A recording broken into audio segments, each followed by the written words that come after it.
eToro Money Crypto Wallet App. The pros, the cons. The eToro Money Crypto Wallet app is part of eToro's ecosystem, combining the power of investing and crypto management in one platform.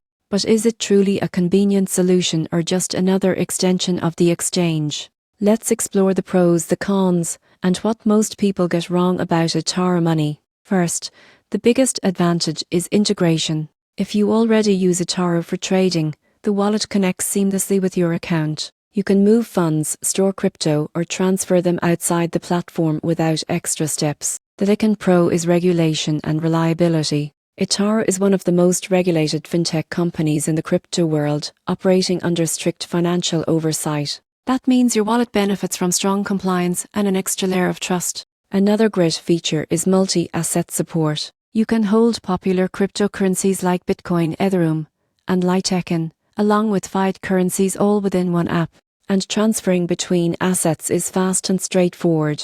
The wallet also allows crypto-to-crypto conversion, giving users more flexibility in managing their digital assets without sending them back to an exchange. But here come the cons. One major downside is limited control over private keys. Unlike a fully non-custodial wallet, eToro holds the keys, which means you rely on them for access and security. This trade-off favors convenience but reduces sovereignty. Another con is withdrawal limitations. Moving crypto from your eToro account to the wallet and then to an external address can take extra steps and sometimes fees. And while eToro offers strong protection, the wallet doesn't support all tokens or DeFi features, limiting flexibility for more advanced users. In conclusion, the eToro Money Crypto Wallet app is ideal for beginners or investors already in the eToro ecosystem. It combines safety, ease, and simplicity, but the surprising truth is, it's still more finance than freedom. For those seeking full control, non-custodial options might still hold the edge.